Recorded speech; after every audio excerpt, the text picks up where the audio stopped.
ملا رومی رحمۃ اللہ علیہ فرماتے ایک دن نا شیر نے ایک دن نا ریچھ کو ساتھ لے لیا اور ساتھ لے لیا لومڑی کو. اس نے کہا اور شکار کر دے چلے. چلو جی شیر کی مہربانی ذات لے لیا ہے, حالانکہ اس کو کسی کی مدد کی ضرورت ہے, وہ تو بادشاہ ہے. بادشاہ سلامت نے ساتھ لے لیا. شکار کیا 3 چیزوں کا. ایک شکار کیا خرگوش, ایک ہرن, ایک گائے. اب وہ شکار کر کے واپس آئے تو جو ریچھ تھا نا ذرا اکڑ اکڑ کے چلنے لگا کہ بادشاہ کے ساتھ میں بھی تھا, یعنی شکار میں میرا بھی حصہ. اور شیر بھی سمجھ گیا بات کو کہ اس کا دماغ خراب ہو رہا ہے, حالانکہ میں نے تو ویسے ہی ساتھ لیا. وہ ریچھ صاحب بھی نا تگڑے ہو گئے, انہوں نے کہا ہو میں ساتھ ہی تھا کہ اب بادشاہ نے تو ویسے ساتھ لیا تھا کہ چلو 2-4 آدمی مل کے. تو وہ پیر بارش شاہ صاحب رحمۃ اللہ تعالیٰ علیہ سے کسی نے کہا کہ آپ کے جو شیخ ہیں, آپ کے مرشد ہیں, آپ کو بلا کے مشورے لیتے ہیں, کام لیتے ہیں, تو آپ تو بڑے خوش نصیب ہیں. تو انہوں نے کہا ہیر ہس بولے تے وہ دی مہربانی, ورنہ وانجے تے لاڈ ہی لڈاونے نے. انہوں نے کہا ٹھیک ہے اگر اس نے مہربانی کر دی ہے تو اس میں میرا نہیں, ان کی نظر شفقت ہے. ہیر ہس بولے تے وہ دی مہربانی, انہوں نے مہربانی فرمائی ہے تو بڑی کرم نوازی ہے, ورنہ من آنم کے من دانم, جو میں ہوں اس کا مجھے پتا تو ہے ہی نا, تو میں اس میں اپنے آپ کو اتنا بڑا نہیں سمجھ. اس نے نا شیر نے بھانپ لیا, اس نے کہا کہ اس کے ذہن کے اندر بات آ رہی ہے کہ شاید میں کو بلا ہوں, تبھی تو مجھے اسپیشل بادشاہ نے کہا کہ چاہے میرے ساتھ شکار کر میں ہے کوئی میرے اندر بات. اللہ اکبر. اس نے نا آ گئے بیٹھ گئے. اس نے کہا اس سے بادشاہ نے کہ کیا کرنا ہے, اب شکار تو ہو گیا ہے. اس کے اندر تو سودا سمایا ہوا تھا نا. اس نے کہا جی کرنا کیا ہے, بانٹ کے کھانا چاہیے, بانٹ کے کھانا چاہیے. اس کو بڑا غصہ آیا. اس نے کہا اچھا تو مجھے کمزور سمجھتا ہے, میں جو چاہتا تھا کر سکتا تھا, میں نے تو عذرائے محبت تجھے عزت دی ساتھ لے لی یار, تو بن کے ہی بیٹھ کے ہے. اس نے کہا اچھا بانٹ کے کھانا چاہیے. کہا بالکل. کہا چلو بانٹو. پھر کیسے بانٹنا ہے؟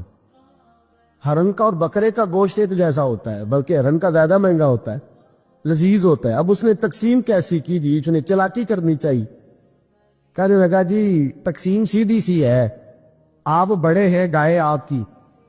3 جانوروں کا شکار ہوا نا, گائے, ہرن اور خرگوش. کہنے لگا آپ بڑے ہیں, گائے آپ کی, میں درمیانہ ہوں تو ہرن میرا, اور لومڑی چھوٹی ہے تو خرگوش ہے لومڑی کا. اس نے بہت تیرا پلا ہو جائے, کیسی تم نے تقسیم کی ہے. اس نے مارا پنجا اور ریچھ کو بھی مار دیا. اس نے کہا تو عجیب آدمی ہے بھائی, تجھے تو ذرا موقع دیا ہے تو تو نے ہاتھ ہی وہاں ڈال لیا ہے جہاں بالکل تیرا بنتا ہی نہیں تھا. اللہ اکبر. اس نے کہا اچھا مر گیا. اب لومڑی بھی سنبھل کے بیٹھ گئی. لومڑی ذرا تیز ہے, چلاک ہے.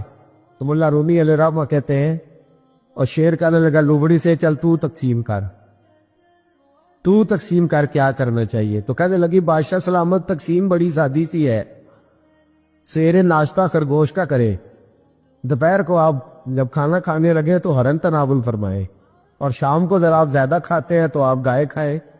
یہی تقسیم ہے. بڑا راضی ہوا شیر.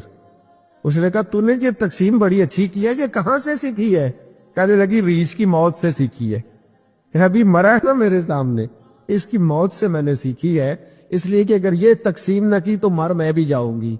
بات تو تفنن کی ہے, ظرافت کی ہے. لیکن ملا رومی کیا فرماتے ہیں؟ وہ فرماتے ہیں دوسروں کی موت سے ہی سیکھ جا. حضرت عمر کا وصال ہوا, قبر پہ مٹی ڈالی جا رہی تھی. حضرت ابو دردہ نے نا یوں مٹی پکڑی ہوئی ہے, تو ایک ایک چلو کر کے مٹی ڈالتے ہیں نا, پہلے 3 چلو ڈالتے ہیں کہ چلو ہمارا بھی اس نیکی میں حصہ ہو جائے. تو مٹی ڈالنے کے لیے نا مٹی پکڑی ہوئی تھی. توجہ ہے آپ کی میری بات پر؟ کچھ مٹی کو لے کر کے جا رہے تھے حضرت ابو دردہ. مٹی لے کے جاتے حضرت سیدنا ابو دردہ حضرت عمر کی قبر پر ڈالنے کے لیے, یہ پکڑی ہاتھ میں, مٹی ڈالنے کا ارادہ کرتے تو واپس آ جاتے, پھر جاتے تو واپس آ جاتے, پھر جاتے. لوگوں نے کہا ابو دردہ ڈالتے کیوں لے؟ تو آنکھوں میں آنسو آ گئے, رو پڑے. کہنے لگے عزت کے اس کو ہے گراں پہ مٹی ڈال دوں, وقار کے اس بادشاہ پہ مٹی ڈال دوں. فرمانے لگے شہنشاہ کردار پر اس پر مٹی ڈال دوں. پھر میں مٹی پکڑی اور اپنے سر پہ ڈال لی. فرمانے لگے عمر تو مٹی کے قابل نہیں، مٹی کے قابل تو میں ہوں، میں تھا جس پر مٹی پڑنی چاہیے تھی۔ اور آپ فرمانے لگے لوگوں سن لو، اگر عمر جیسے تقوی کے بادشاہ بھی رب نے اس زمین سے اٹھا لیے تو ہم بھی بچیں گے نہیں، ہم نے بھی اللہ کی بارگاہ میں جانا ہے۔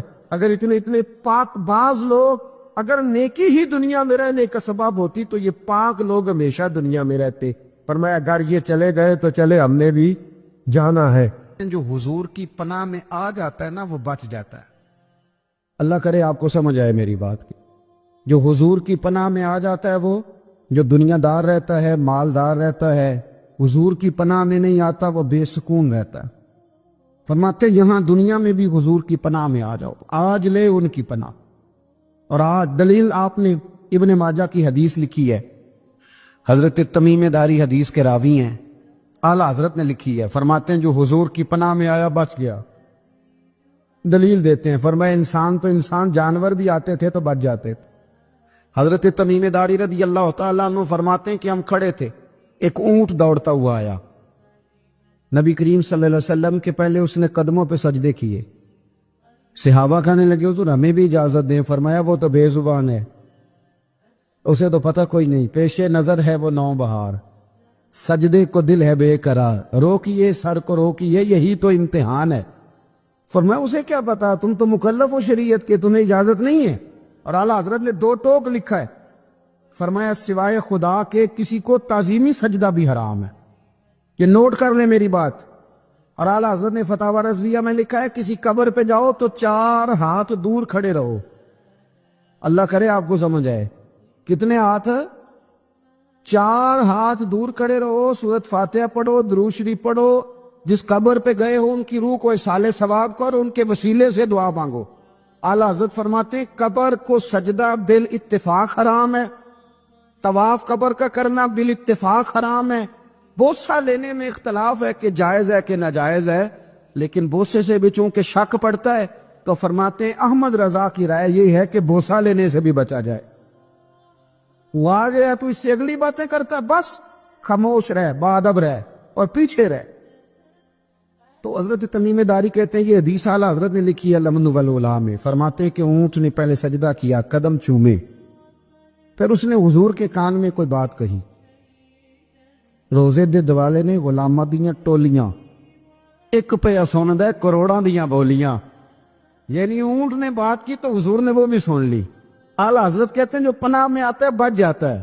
کہتے ہیں رسول کریم نے نا اونٹ کی پشت پہ ہاتھ پھیرا اور اللہ کے محبوب فرمانے لگے فکر نہ کر، اب تو آ گیا ہے نا تو جیسے تو کہے گا ویسے ہی ہو جائے گا، جیسے تو کہے گا ویسے ہی۔ ابن ماجہ میں موجود ہے، پر میں جو کہ فاضل بریلوی رحمت اللہ علیہ کی کتاب سے پیش کر رہا ہوں الامن والاولا سے، تو میں اسی انداز میں پیش کر رہا ہوں جس انداز میں وہاں ہے۔ حضرت تمیم داری کہتے ہیں کہ ہماری سمجھ میں بات کوئی نہ آئی، تھوڑی دیر گزری تو کچھ لوگوں نے ہاتھوں میں رسیاں پکڑی ہیں،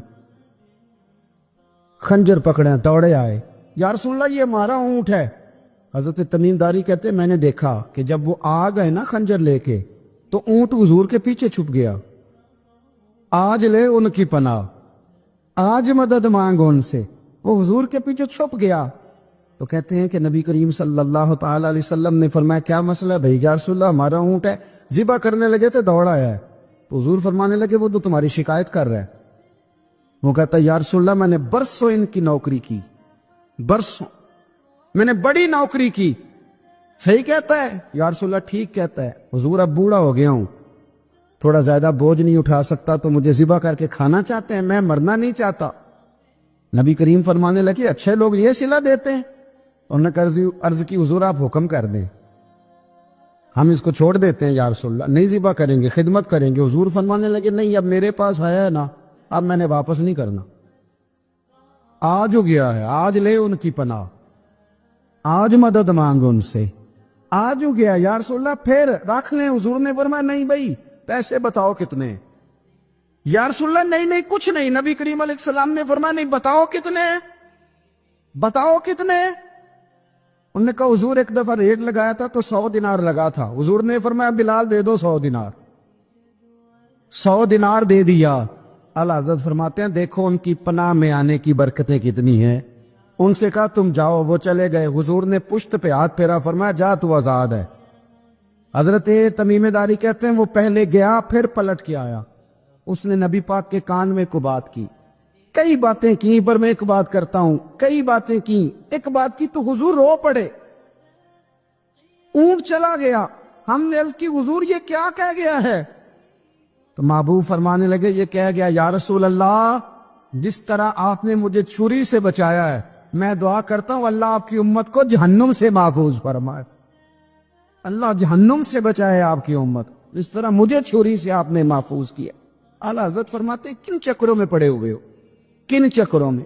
پیسوں کی پناہ لیتے ہو، عہدوں کے پیچھے چھپتے ہو، دولت کے پیچھے چھپتے ہو، تعلقات کے پیچھے چھپتے ہو، فرمایا مصیبت آئے گی تو یہ سارے ہٹ جائیں گے۔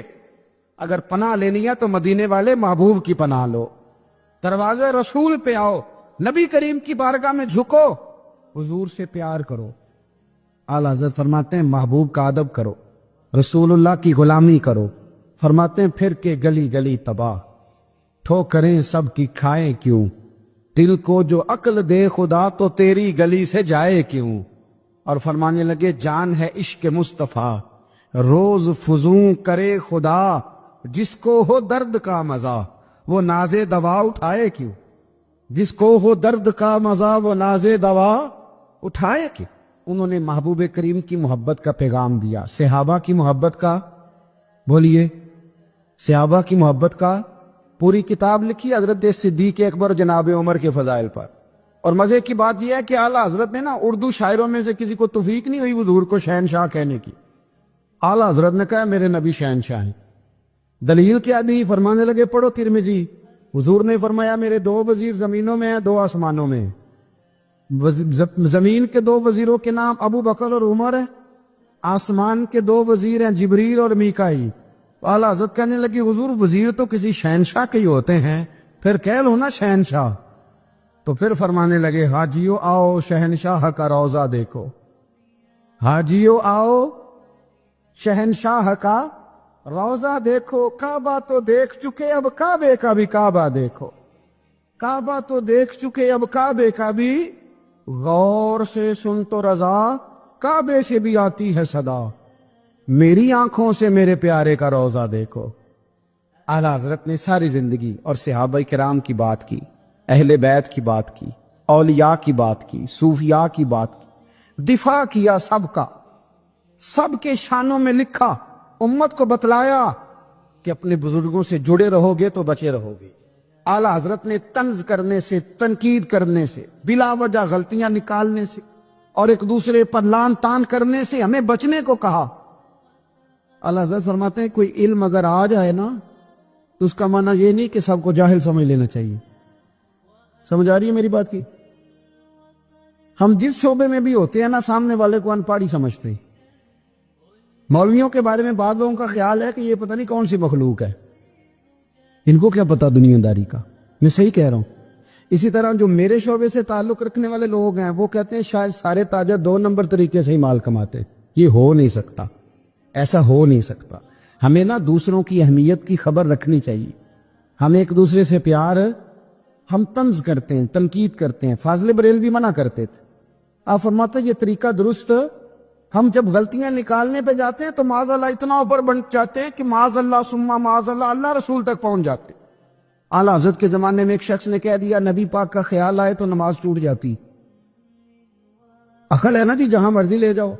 وہ کہنے لگا جی میں نے خالص اللہ کے لیے پڑھنی ہے نا فلسفہ جی، نبی پاک کا خیال آئے تو نماز ہے۔ اعلیٰ حضرت فرمانے لگے تو بڑا ہی پاگل ہے، جب تو کہے گا السلام علیکہ ایھا النبی خیال آئے گا کہ نہیں؟